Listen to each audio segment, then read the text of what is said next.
Ladies and gentlemen, let's continue. Now, this year, we have decided to have two panel discussions, or two parts, the panel discussion in two parts, because we want to reflect the keynote speeches. So we will focus on collective action and the government in the first part, and in the second part we will focus on the individual dimension. Professor Kirchhoff will give an introduction. Now, ladies and gentlemen, doctors try to cure diseases and to reduce pain and to avoid death and dying. Now, doctors tend to be successful, but they may fail too. However, a doctor would never go and say, I won't serve the major goal of health anymore. And the same goes for us. Even if we had a law epidemic, and many people who ignore the laws, we would not try and avoid the law altogether.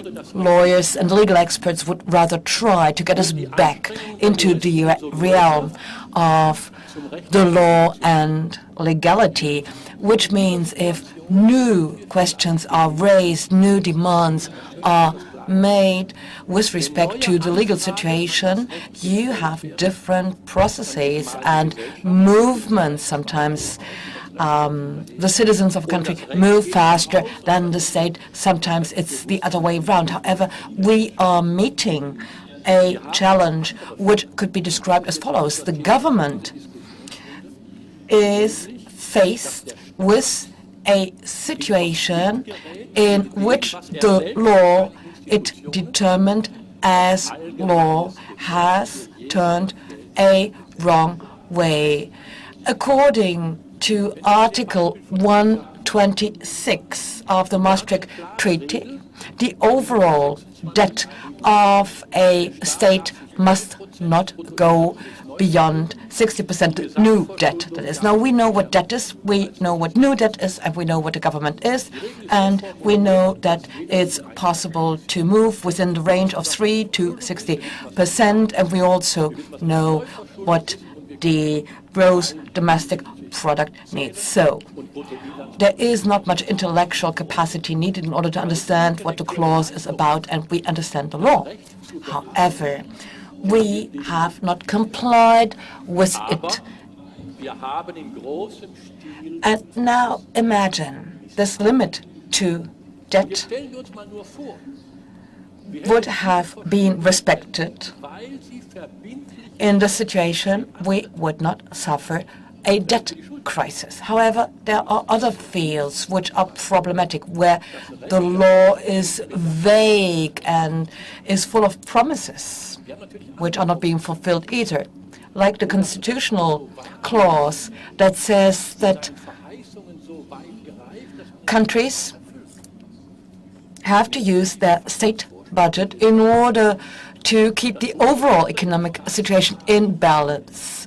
So the magical square is, so to speak, the basis of state action, and there is no magic. In other words, we are dealing with a clause here which is diffuse, which is vague, and that's why it's difficult to comply with it, because we have different assessments or evaluations in the respective laws. Budget law, for example. Here, people go and say, I have 100, which I can use for a certain project. But then the social law goes and says, according to the social security principles of our government, you are allowed to give 120 of something to the citizen, which is a contradiction and which is a major problem for a democracy, because the citizen asks ever more from the government, better kindergartens, better health systems, and at the same time people want to pay less tax. However, a state, a government, can only give what it took. And if laws are being undermined, debt and problems are the result, which is a dimension we have to see. And then an example Mr. Schön gave. A wrong information of the state with respect to the law is often the reason why people act in a given way. Stuttgart 21 is an excellent example because people were told that they could decide about the railway station, whether it would be built underground or not. Now, this is what people were told. There would be a referendum. But then, of course, a railway station is owned by the railway operating system. And, of course, the national government, the German government, is ultimately in charge because you cannot build a railway connection between, let's say, Berlin and Paris, and then each and every municipality is in charge of what happens to the railway tracks on its territory.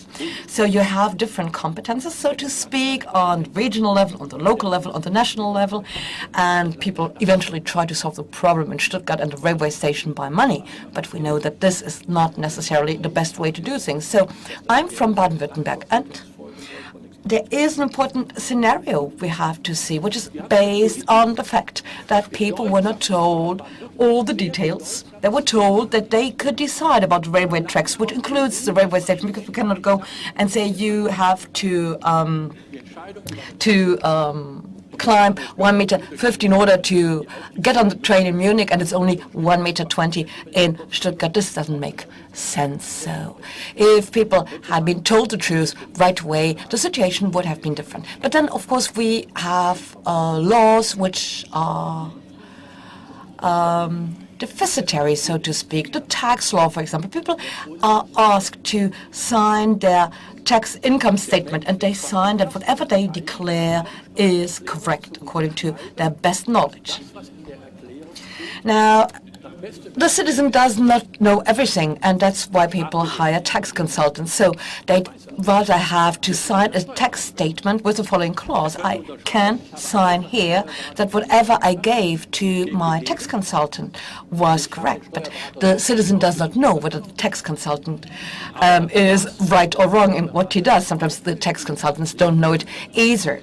Anyway, the citizen does not know, and a board member of a society and of a group in charge of the respective tax statement doesn't know it either, and the tax consultant does not even go and tell the board of management or the board of directors what is written in the tax statement, the income tax statement. So here we see deficits in law. The law requires citizens to make legally binding statements which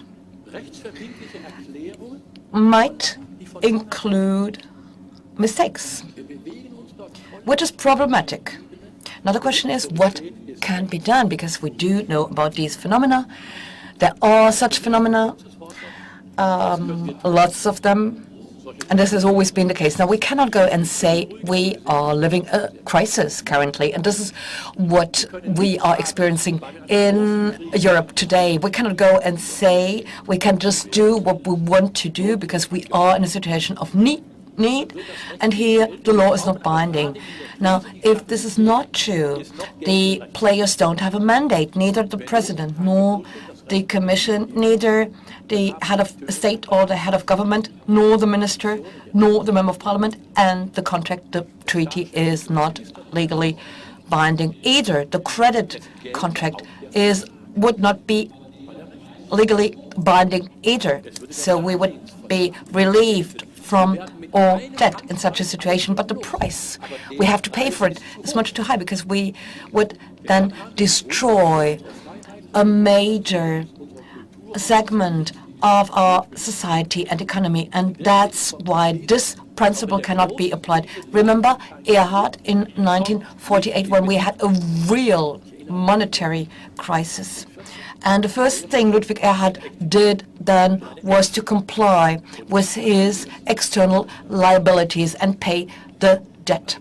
So I would like to suggest, in terms of a solution, and the rest can be discussed later, that we stop acting in the most comfortable way. In other words, we pay much too much to the people. We give more to the citizens than what they should get, because actually they should get what they paid in. And the burden is to be carried by the next generation, which will have to pay back the credits plus the interest and the interest of the interest. So we have to look at the crisis in its current context. So whenever the debt exceeds 1%, state payments, public payments, subsidies, scholarships, money you pay to students, etc., have to be reduced by 1%, because the burden is getting too heavy, because it's a loan and it has to be paid back, and the interest has to be paid back. So we rethink, that's my plea, and we become a people who are willing to save. And that would be a nice way to embark on the attempt to find a solution. Thank you, Professor Kirchhoff. Now, maybe Christoph Paulus, would you agree or follow up? Now, I wouldn't dare to follow up, but I would like to come back to one aspect when you talked about the treaty, Maastricht. And when you said that the figures given were beautified or not true, there's another aspect we have to see. Everybody knew that these figures were manipulated, that they were not true, not real. There was even a motion to discuss it in the European Parliament in Strasbourg, but then the motion was withdrawn. And this gets me to another problem with respect to the legal dimension in combination with political action, because, of course, you need legal structures if you want to act politically, but sometimes the legal structures don't fit. I said in a talk we had before that China, in the last 10 to 20 years, will have bought the raw materials from Africa, but they did not pay for the resources or the raw materials they bought. They gave loans, like Kenya. $2 billion was the loan, and there are loan agreements, and these are called loan agreements. But the journalists and the people saw this as a way to get access to the resources, i.e., it was not a loan, it was a possibility to buy these products or to get these products. I mean, if I get a loan, I have to pay it back. And the question is whether the legal categories we are operating with are still correct. And as far as Maastricht is concerned, people agreed on the contract, on the treaty, knowing that the fundamental point of departure was a different one. The conditions were different. Professor Pernice. I'm not sure whether when the Maastricht Treaty was made, people knew this, because then it was about the convergence, and the idea was to look after some time whether the criteria had been fulfilled in order to embark on the Euro adventure. I think the first major sin was Greece, but also the examples Mr. Stark gave, the ignorance of the criteria, first of all by Germany, then by France, and then eventually the idea in people's minds according to which it was not necessary to respect or to honor the treaty. The monetary and economic union and its point of departure was well described by Mr. Stark, and the question is indeed whether the system as such was a sustainable or viable one, because there were the member states and the budgetary policy, and the question was, and the problem was that the budget policy in the countries would remain a national competence. There are certain rules the countries, the EU member states, agreed on, but they were made in a way that allowed for evasion, so to speak. It was too lax, actually. There was no parallel.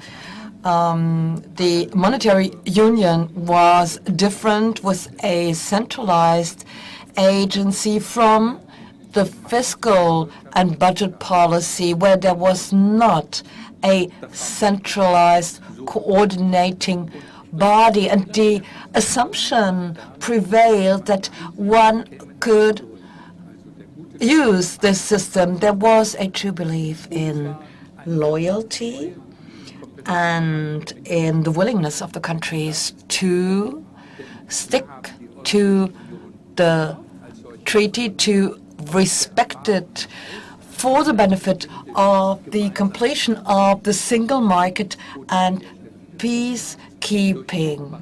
The problem is that there was no enforceable law when the monetary and the economic union were made. This was the fundamental mistake, which then could be seen in individual cases which were violations or contraventions. But Article 123 and 125, i.e. the ban on monetary financing and the purchasing of bonds on the primary market, were not violated, I believe. And the no bailout clause, according to Article 125, does not necessarily mean that there is a violation or contravention either. Now, this might be something we could talk about, but still I'd be more careful. And this is different from the convergence criteria, which were not complied with. Well, this is something that could bring about a common currency, and you have to have trust in the loyalty here. If you don't have this confidence that this is going to happen, then you shouldn't go through with it. My second point is, of course, we have different degrees of integration and harmonization in the economic union. It doesn't even deserve the term union, and on the currency union on the other side. But the question is, and I don't quite agree when it comes to the impact that this has for political dependence. When you remember, the member states are losing important economic instruments for adaptation, such as the exchange rate. There is no exchange rate anymore. There's just one exchange rate for the euro. There are the former currencies in the former nation states. And then, of course, monetary policy. This has become uniform for all of the member states that have introduced the euro. So what we need, in addition to more flexibility for wages and costs, we also need other instruments so that in case of need, if there are external shocks, we can still take counteraction. So at a national level, we also need such instruments within the framework of the budget rules and the fiscal policy and stability policy. So this is what was not done. Otherwise, if we have common budget policy, labor market policy, and the social policy, this is something that would either have to result in huge transfers, or there would have been a decrease in the level to a standard level, being the level of the weakest in the link. And that is something that would not have been acceptable to countries such as Germany. So we needed flexibility. And the third point raised by Mr. Paulus, it was not completely clear in the year 2000 whether Greece had presented the appropriate figures or not, and statistics. Evidence was not possible back then. It was given later on. We could have concluded from the data from the previous year, 10 or 12 years earlier, that the deficit was not less than 3%, because in the last 20 years they never had figures that were under 3%. So why would they have had this figure in that one year? And what's important here is sustainability, determining the sustainability of convergence. That was not there, but there was a situation for Greece. Greece was not included in the first round. Take a look at the bills in 2002 that were printed beforehand. Then you will see that in addition to the euro term, you see also evro. And that was a prejudice, saying that Greece would be the next to join. And I think that was a political mistake that was made. This is something that was a message that was sent out, and then defining the first round before the physical notes were introduced. Mr. Berger. Well, we've heard from an economist and 3 legal experts. I'm not a legal expert. It's not a disgrace, of course, but I think we've heard enough about why euro has failed. So it's no longer 2000, or it's not 1900, whenever the Maastricht Treaty was concluded. So I think it's now 2012. And I think in 2012 we have to note, first of all, in rather reserved terms, the euro, our common currency, is in a major crisis right now. Maybe if you want to be more radical, you could say the euro has failed. Otherwise, the euro states would see this in a different way.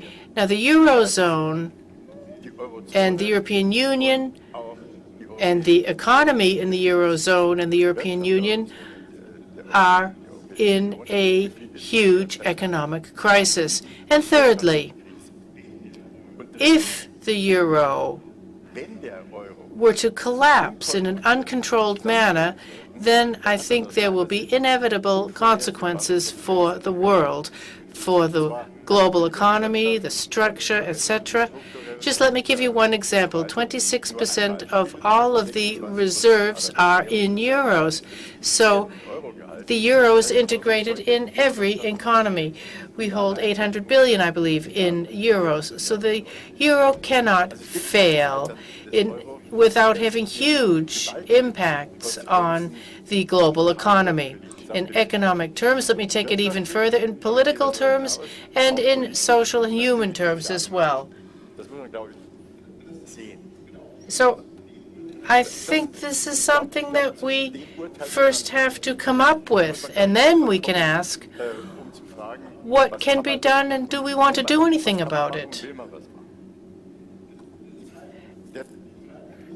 The second comment I'd like to make is, we hear again and again from competent authorities, they say that if the euro fails, the European Union will fail and Europe will fail. I don't believe that.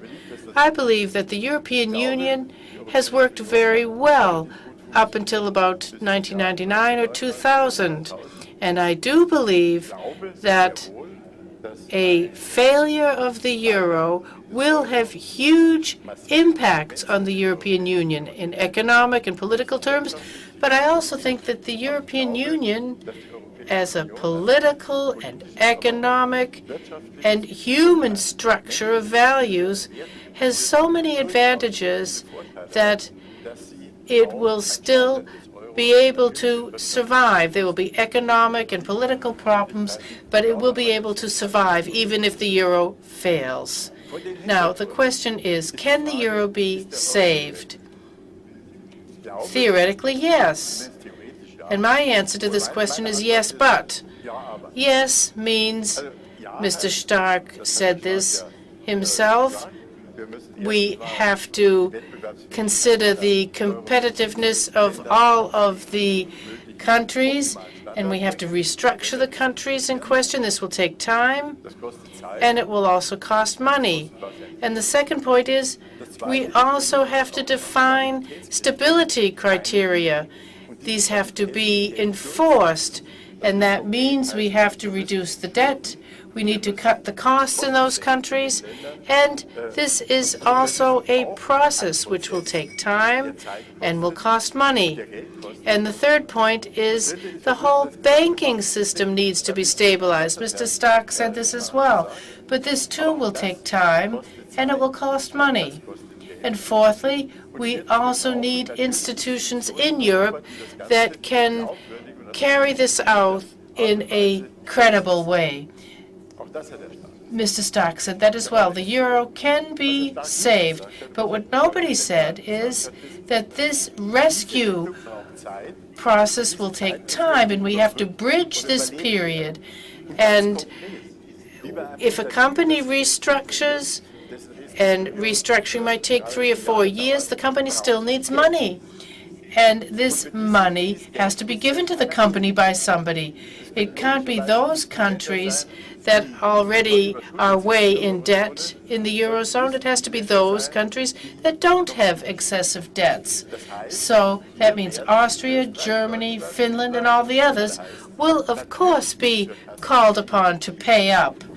And if this bridging financing can save the euro, if they can bridge this period and the need for money, if that is possible, but if it's not provided, well, you could say it already has been provided. Now, if these rescue funds are not legalized, and in Germany we've heard that the ESM cannot enter into force because the Constitutional Court has to think about whether this is all legal or not, and whether the whole parliamentary process is in order. So right now, we haven't secured this bridging financing, and without this, it will not be possible to save the euro. And without this bridging financing, the euro that we Germans, and of course France as well, we always seem to forget France. France is clearly in a difficult economic situation, but France is still the second largest economy in the Eurozone. And sometimes we are the only ones giving these guarantees. No, that's not the case. 26.8%, but France also has about 21 to 22%. So France also has to pay. This bridging financing has to be secured. And if it's not possible to get this bridging financing on a sustainable basis, and of course there have to be terms and conditions applied to this financing, these have to be enforced. If that is not the case, then the euro will not work. What do you need? You need these institutions. And I'm not going to go into all of the details on this, but the main problem we have in the Eurozone, and everybody keeps talking about the USA being to blame, and the US dollar is doing much worse, but we don't have one government. We have 17 governments with one policy, and that can't work. So what we have is a treaty, and what a treaty can lead to is something we've seen already with the Maastricht Treaty.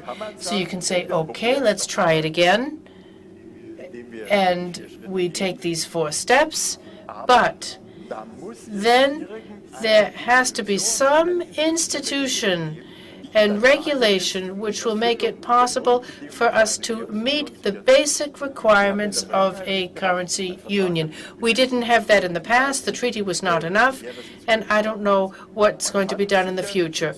Of course, you can transfer sovereignty to the European Commission and then a neutral institution, but without the power being able to enforce this, it will not be possible.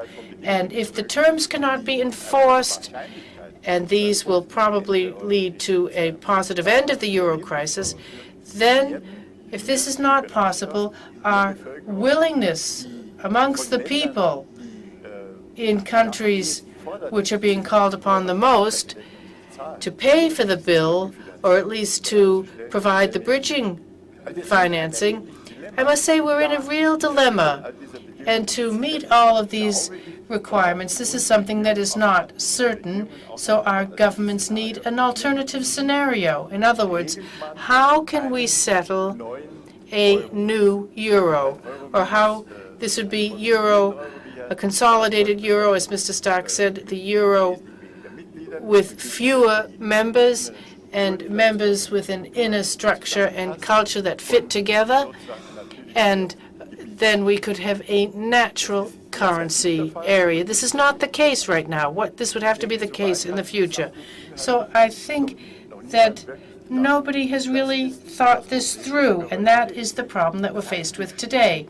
So we are basically faced with a crisis, and we still haven't come up with possibilities that have been thought through. Maybe Ms. Merkel has something in the back of her mind, or maybe Mr. Hollande has something in mind.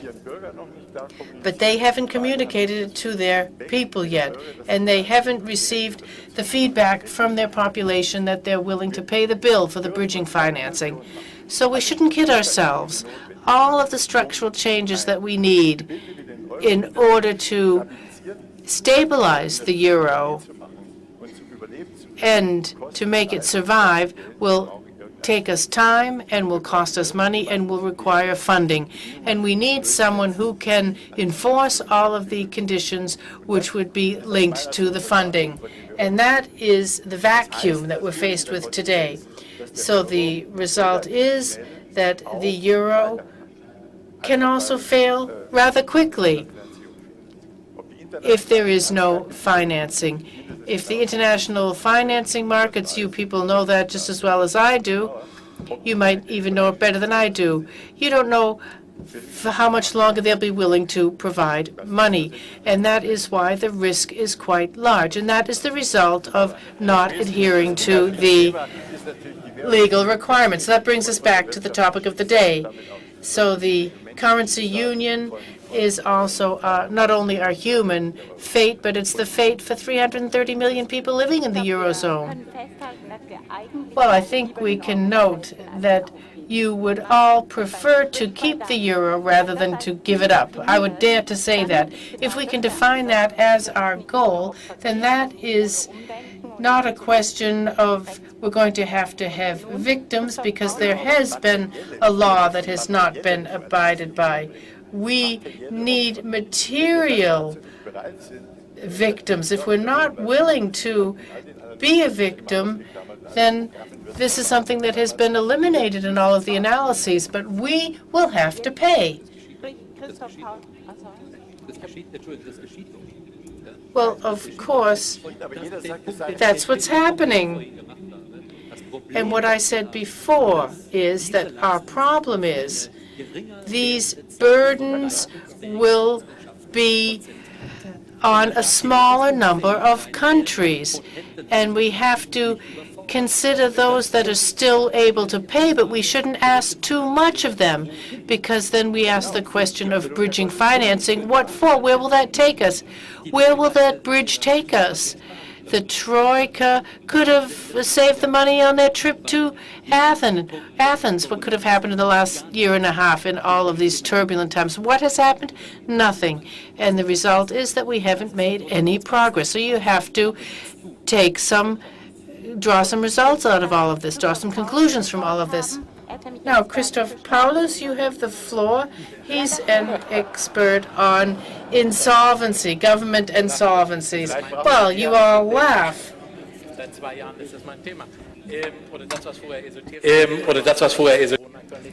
This has been my topic for 2 years.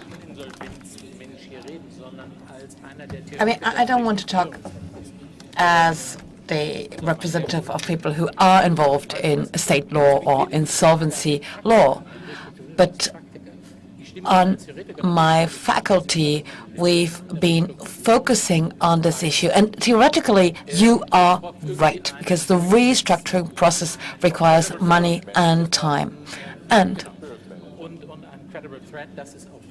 you also need a manager, someone who is in charge. But conditionality is a key element of the ESM. The question is, would that be sufficient? Which is also a question that reminds us of what the World Bank and the IMF have been doing for ages. They just give loans with certain conditionalities. Could we compare the situations? Well, the consequence would be a European monetary fund. Now, of course, you're right. But if we don't manage to establish credibility and a credible structure representing Europe, we won't be able to solve the problem. When Mr. Monti stands up in Brussels at 4 a.m. after the Federal Chancellor has gone to bed and says, well, I imposed my will, and she can only react the next morning, the whole system can't work. So you won't have restructuring if you don't have the manager of the process. And this is the problem we are having in Europe. We have 3 presidents in Europe. I don't know whether they know what they are in charge of, Mr. Barroso, Mr. Van Rompuy, and then someone else who's the president of Cyprus, the EU presidency for 6 months. I don't know his name. I don't know what he is in charge of. But this is anyway just a temporary structure. And then there is a new president in France who might become a future European leader. Mrs. Merkel is doing quite well in terms of a manager, but or in terms of management, but she cannot really make me feel passionate about Europe. Jacques Delors was very different. He was the last who made me feel enthusiastic about Europe. Well, maybe we should come back to the fundamental question, and this was the collective unlawfulness.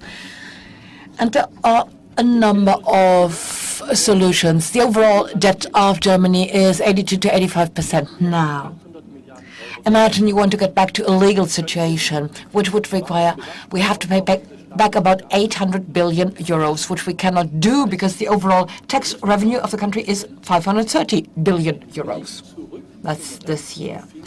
Now, we have to bear in mind that we have to find a way back into a legal situation and still live with the situation of unlawfulness for some time, with serious impacts. Because whatever we do today in terms of crisis management is temporary, is provisional at best. You cannot simply go and set up an SE in Luxembourg, for example, because you lack the legal basis now. If you go and say the temporary structure gets us closer to a legal situation, you still have to bear with certain unsolved problems, including the constitutional dimension. We will have a certain hierarchy of legal norms, for example. Or we might also go and say that if Germany goes and helps another country or automotive company recover, this has to be a mutual process. I mean, we are suffering the crisis too, and we are indebted too, so there needs to be mutuality. Whatever is being done today is to be seen under the scrutiny of its legitimacy. In other words, it needs to be legal because we cannot risk to put the law at stake. I'm affected because I was one of the rapporteurs for Maastricht. And the question was, when we discussed the treaty, then whether it would be possible to get the monetary union without the political union. And the message was clear, nobody wanted it. And by the way, people consciously said we won't look at the peace policy or the domestic policy dimension, because people said that Europe was extremely successful in terms of its peace policy and in terms of its internal policy. We should not forget it.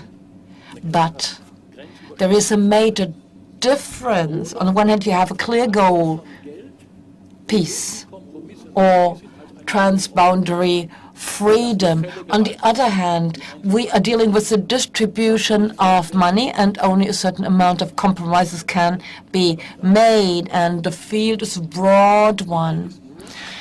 I would not want to have the union be in charge of the decision-making about the distribution of funds. Germany wouldn't get much, I guess. So we then said, when we discussed the Maastricht Treaty, and this was in 1991, and Greece was not a case yet. We tried to have it as legally binding as possible, and then we have the 5 criteria Mr. Stark mentioned, a limit in terms of membership, autonomy, the European Central Bank as an independent body, and the importance of the government, and the fact that there needs to be creditworthiness, and with less creditworthiness, the interest rate you pay is higher, and vice versa. Now, these are the principles, or these were the principles which were applied then. And they were important in order to enhance people's trust in the law. Professor Pernice, who is an expert for European law at the Humboldt University. Now, Mr. Kirchhoff, the federal constitutional law, when it had to decide about the Maastricht Treaty, helped promote the process and tried to make it waterproof. And of course, the court could not replace the cooperative approach for the economic union by another approach. So the idea was to implement the system and to hope that eventually the political union could be implemented. Now, what Mr. Berger says refers to the one voice, the manager, who should implement the restructuring programs in the individual member states, which would have an impact on social policies, which might even bring about a European social security system with the relevant transfer mechanisms, i.e. a manager to take care of this business carefully, though, but with a true mandate until there would be a European decision-making competence. But then, of course, we would also need the institutions in order to have the full implementation of the monetary union. And the question is whether the Constitutional Court in Karlsruhe, which is currently dealing with the ESM, would subscribe to such a development of the EU in the next phase. And the question is also whether the UK can be convinced of following the union into an economic and fiscal union in the end. But I think that we could consider the fiscal pact we are having now as a first step, and the next steps have to be undertaken. If what Mr. Kirchhoff reminds us of is to be implemented, i.e. legitimacy and a bridging funding. We need convincing approaches here so that the financial markets see a concept that shows that we are about to slowly but gradually solving the crisis. All other attempts.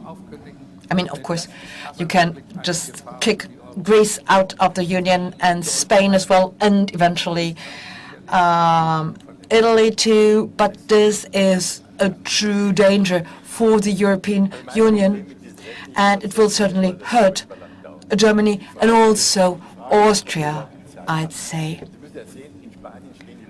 Now, the problem with legal processes is it takes long, and the question is, do we have the time? I mean, in Spain, people are in the streets, and not just for fun because the sun is shining, but because of an unemployment rate of 25 to 27%, and 52% of all people below the age of 25 don't have a job. In Greece, people are also in the streets. They don't have a job either. Maybe you have less sympathy for Greece.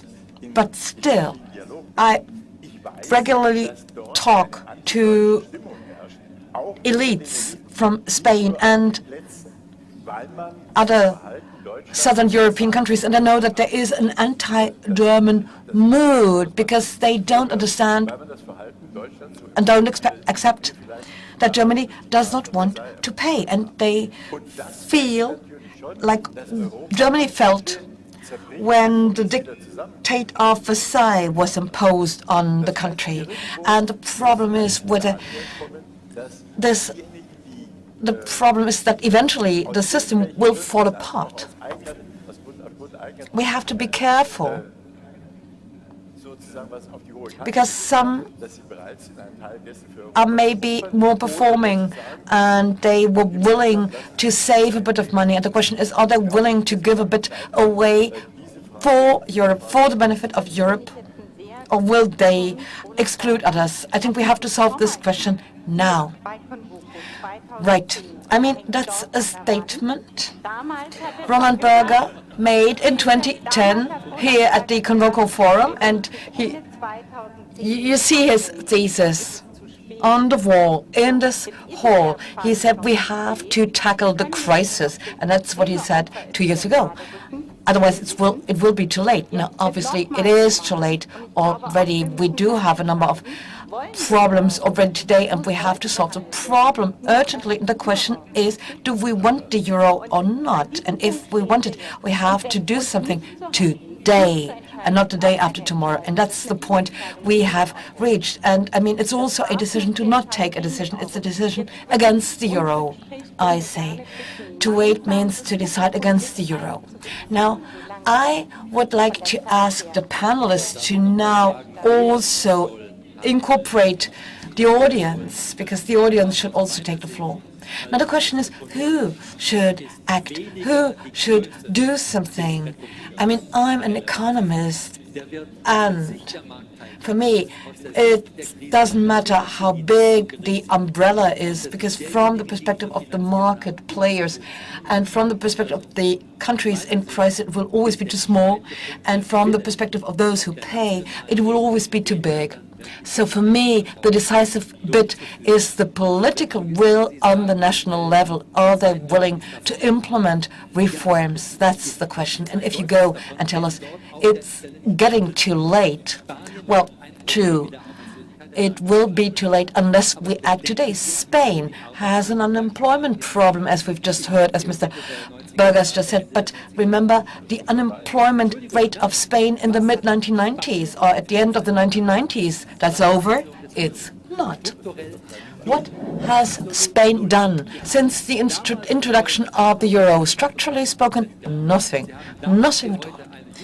The unemployment rate was 20% then, and it is 20% today. More than 50% youth unemployment then and today. And then the real estate market, a bubble, a boom, which concealed the reality, the real situation, interest rates which were unbelievable, but this had a paralyzing effect, and Spain was not willing to undertake structural adjustment programs.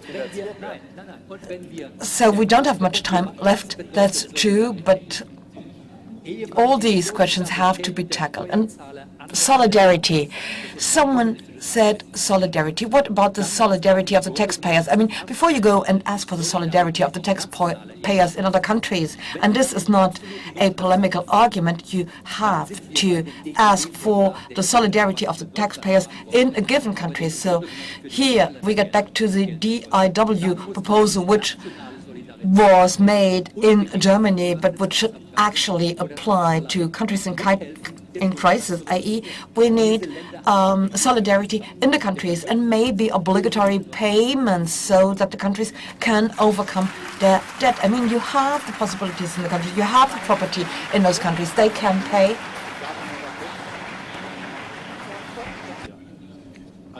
In addition, and I do agree, there is the idea according to which the taxpayer pays money to his or her country so that the country can do something for the benefit of all taxpayers, infrastructure, etc.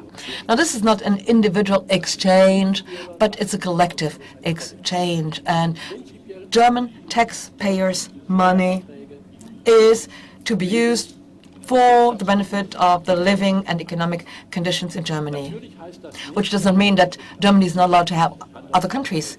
But you need to justify it, because this is a trusteeship relationship. It's the German taxpayers' money. First aspect. Then, secondly, Article 125, there is the no bailout clause, and thus there is a ban on helping others. You could change it, but then there is the unanimity problem, and London is a problem here. So the question is whether we don't have to talk to financially powerful institutions in order to find a solution, and certainly the centralization of the budget in Europe, or at least the centralization of the social security systems in Europe, which would mean that the German pensioner or retired person gets less than 50% of what he's getting now. So we have to tackle these issues seriously, because we are also responsible for the countries who pay for a certain state.